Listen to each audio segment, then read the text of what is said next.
Hi there. Before we dive into today's episode, I want to ask you an important question. Are you wondering why your hard work isn't reflecting in your bank account? If so, I've got something that could change the game for you. With my Digital Product Accelerator one-on-one coaching program, I'm on a mission to help entrepreneurs like you bank consistent revenue without sacrificing your time or sanity. Imagine shifting from 90% client-facing work to enjoying consistent revenue from your digital products, all while reclaiming your time. You already know that you don't need another course, and a one-size-fits-all approach isn't going to cut it. What you need is a strategic, long-term plan tailored just for you. So if you're ready to build the profitable, freedom-giving business you've dreamed of, apply to work with me by going to destinycop.com/apply. I cannot wait to learn more about you and your business.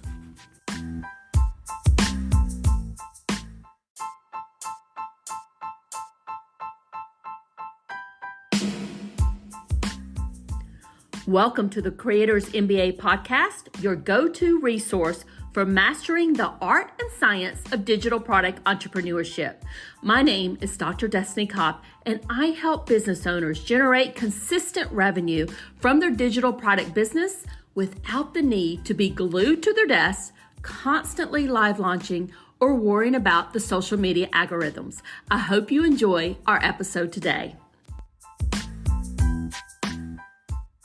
Hi there, Destiny here. And before I jump into today's episode, I wanted to give you a little bit more background here.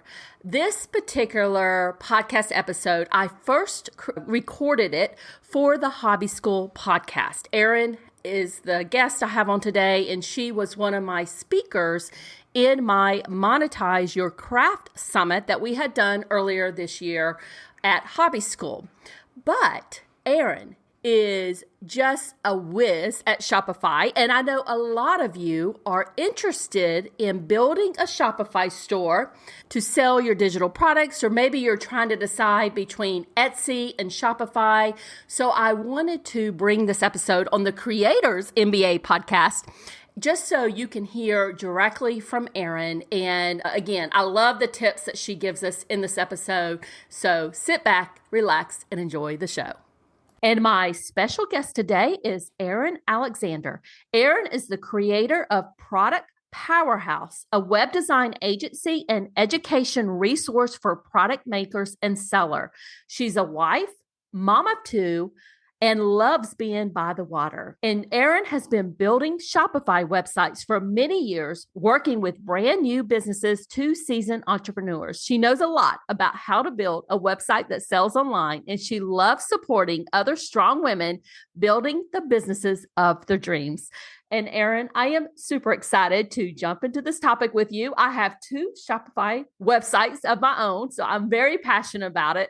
But before we get into the questions that I have, can you tell the good audience just a little bit more about you and how you help people? Yes, absolutely. Thank you so much for having me, Destiny. I'm so excited to chat with you today.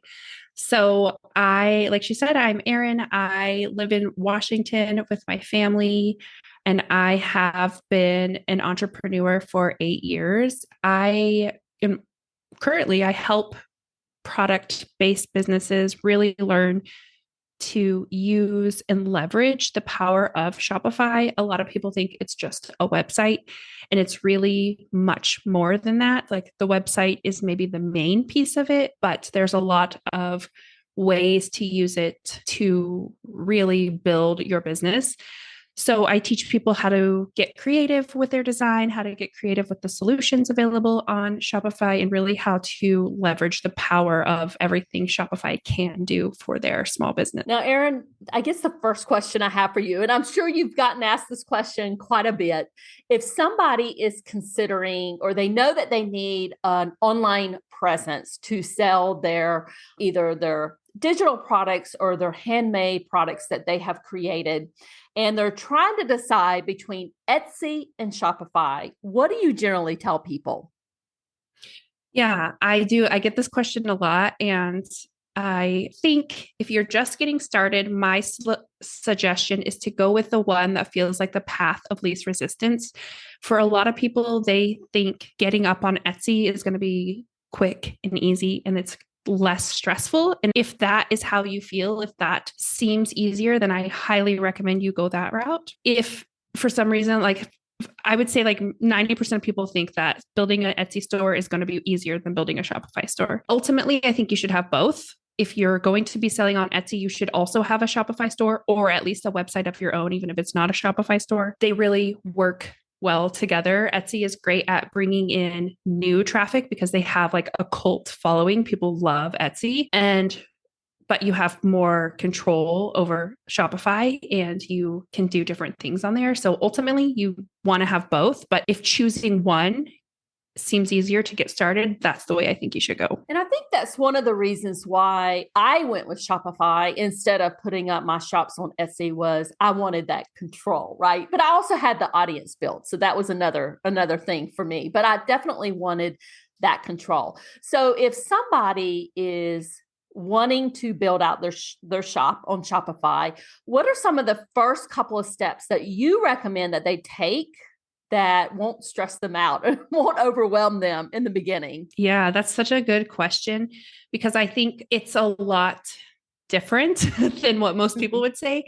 When you go into Shopify, the very first thing they're going to do is they're going to be like, okay, pick a theme. That is super overwhelming. I kind of think about things differently. The most important thing on your store is your products.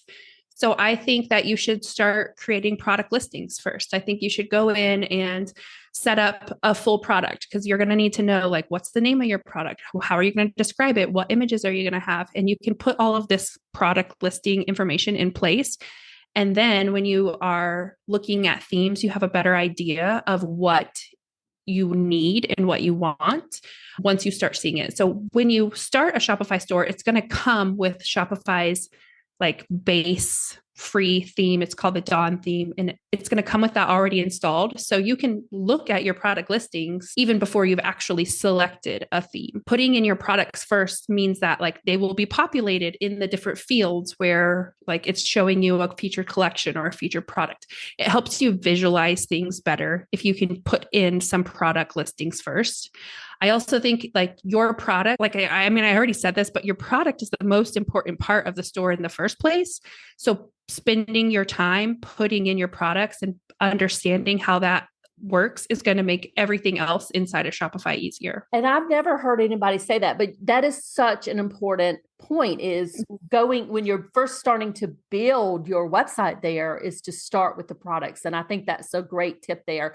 So when somebody is building out their product, what are some things that they need to keep in mind? What do they need to have ready to start doing that? Yeah. So the basics are going to be things like a good product title that is descriptive of what the product is. So a description of your product, whether you've already like, let's use a candle maker, for example. If you have a candle and you're going to want to create a descriptive title. So something probably around the scent, the size, and you're going to want to have that information. Then you have your product description, which is pretty obvious, like describe the product. A lot of people want to like maybe include a little bit of storytelling in this. You also want to have maybe some bullet points that clearly list things out for people who are just going to scan your text because people probably won't read a really long description.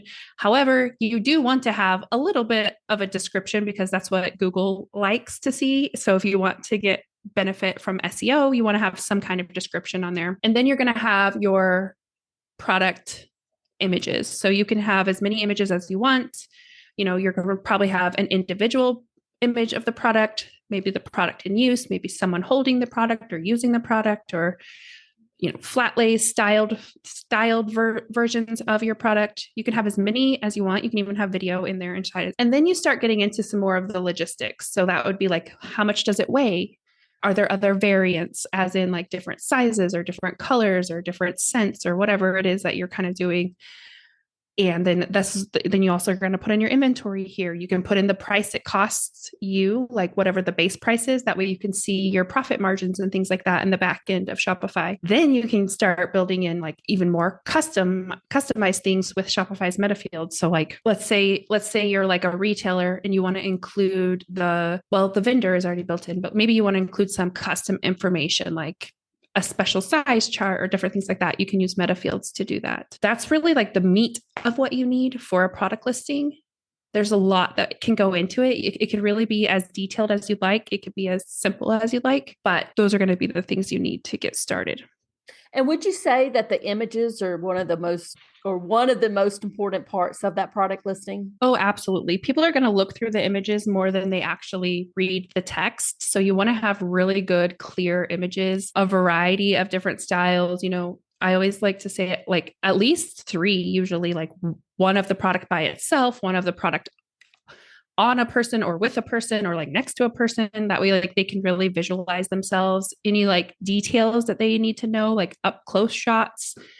Those things are really, really important. Now, you mentioned a few minutes ago about the theme in Shopify. Can you tell the folks, and a lot of people listening here might not know what that means.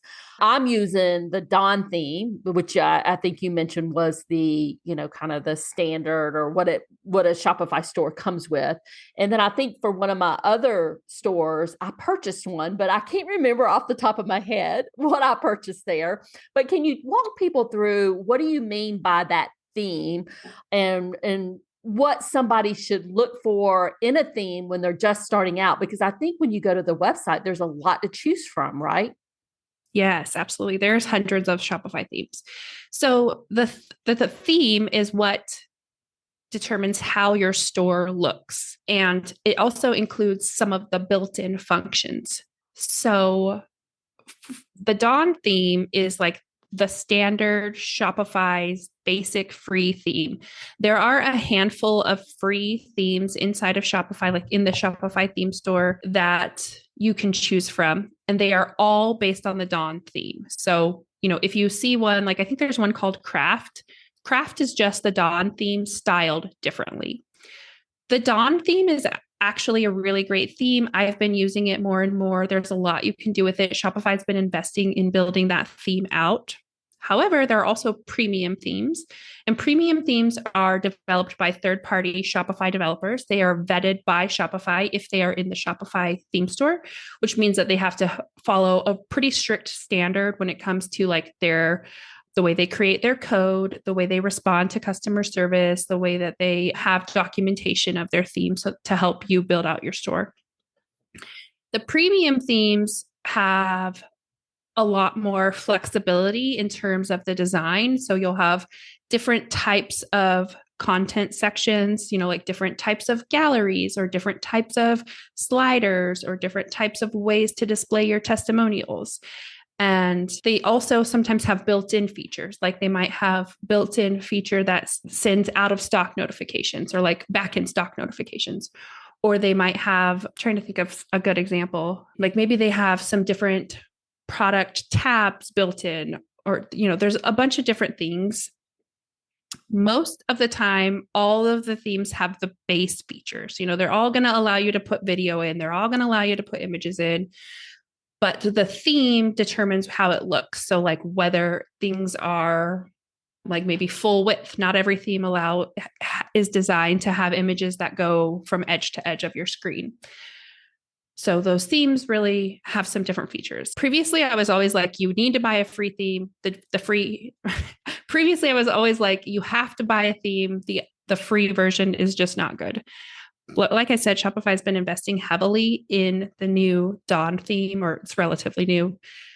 And so I have a second Shopify store that does use the Dawn theme, and I think it's fantastic, especially if you can add in some apps that can really help you customize it, which I'm happy to share those if you're interested too. But when you're really looking for a theme, the main thing you want to focus on are the features. Like, what options does the theme have that you need? For example, some people really want to have a mega menu, and a mega menu is like one of those menus that drops down and it has like a lot of different layers, and sometimes there's an image in it. Not every theme offers a mega menu. So I recommend you do some research. And this, one of the things that helps is if you have your products in place and you know what you need for your products to display the way you want them to, is do some research about the features you need. Do you need, or do you have something that's going to go out of stock often and you want to have notifications for your people that tell them when something's out of stock? All those different features you can find in a theme built in, or maybe you'll see a feature in a theme and you're like, oh, that would work really well for my product. So I recommend you research first, find the features that you want, and try to find a theme that has those features. That's going to save you money in the long run because you won't need to either add them in with code or use an app to get those extra features. And is it pretty easy just to like start with the free theme, maybe Dawn theme? And if you find like 2 years down the road that it's just not serving your needs anymore, is it pretty easy to move to one of the paid themes? Yes, absolutely. I totally recommend that. If you haven't been selling on Shopify and you're like not sure and you're just not ready, I would absolutely start with the free theme. When you switch themes, all of your product listings, all of your collections, all of your blog posts, all of your pages, I'm going to say pages with like a little asterisk by them, okay? All of that content stays. You don't have to redo any of it. What you do have to redo is like building out your homepage and putting the content in place. But if you have an old version, it's really easy to like copy and paste. You're going to have a lot, you might have new features. So you might, get to add new things or take things out, but it is really easy to switch. It'll just take you time to rebuild your pages, as in like your homepage. If you have pages that have different sections, like your about page, those might take you some time to rebuild. But overall, it's much better to start with the free theme and then upgrade later. So let's talk about some of those apps that you mentioned a few minutes ago. I know that some of these apps cost money, some of them are free. And since they cost money, it's extra cost, right? That new shop owners might not be aware that they have to do. So walk us through exactly how that works on Shopify. Yeah. So Shopify out of the box does, a handful of things. It's pretty standard e-commerce stuff. But then you can add on these apps that give you additional functionality or additional design options, or it can just make your store really customized. Like if you wanted to sell a subscription box on Shopify, you can do that with extra apps. If you want to sell bundles on Shopify, you can do that with extra apps. I always recommend like setting up an app that will send out a request for your customers to leave a review after they've made a purchase. So different apps cost money. Some are free. I would say most apps actually cost money. And I mean, like, I know that this frustrates people, but it's really what makes Shopify unique is that it's allowing you to build a really customized store, and it allows you to get exactly what you need. So for the most part, most apps are like maybe under $10 a month, or maybe they'll have a one-time fee. I always recommend looking at the fees in terms of like, what is this going to give me? Or what is it going to save me? Because I'm just like you. I mean, like the listeners, I don't want to pay it extra for things that I don't need.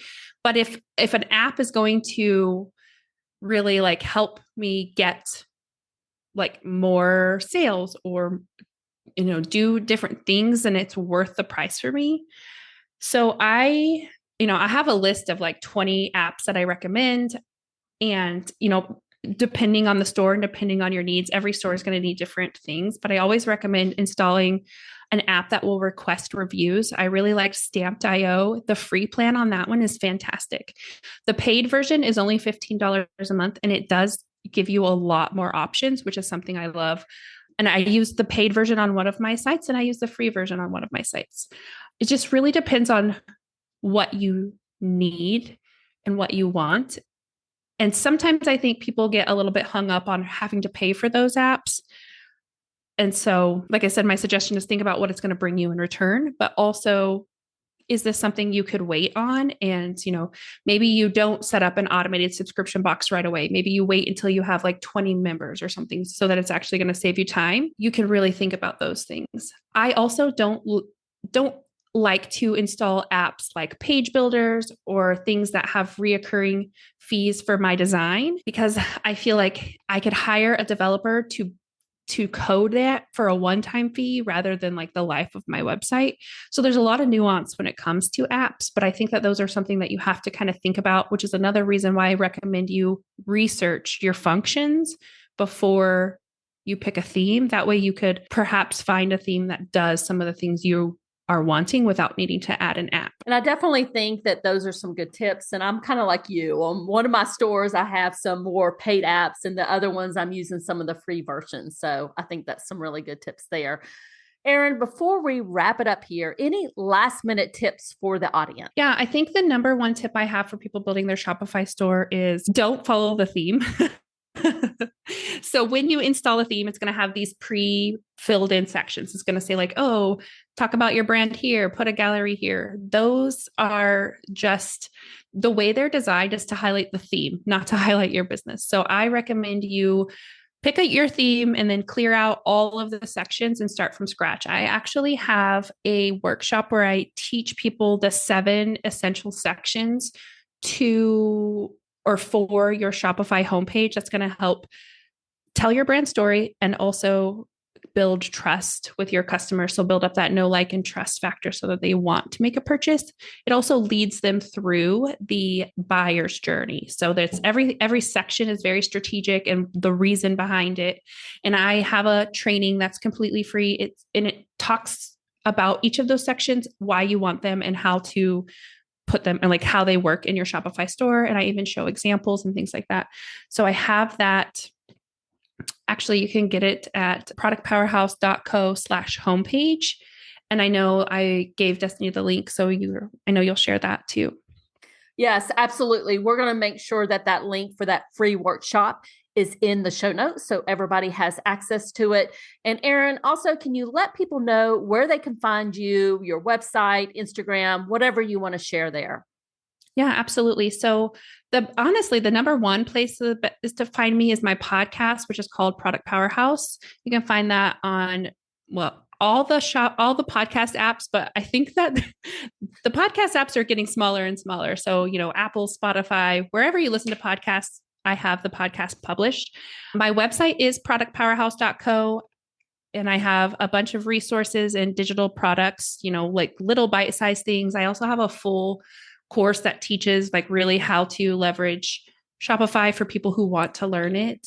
Then if you want to hang out with me on social media, the best place would be Instagram, which my handle is product.powerhouse. That's where I show pictures of my puppy. And it is a cute one. It's a very cute puppy. He is adorable. He's my baby. And then that's also where I share like tips. Like I'll share a lot about apps I'm using, apps I'm loving, and just Shopify tips and things like that. So Erin, thank you so much for joining me and sharing all of your wisdom about Shopify, one of my favorite tools to use. Yeah, thank you so much. I had a great time.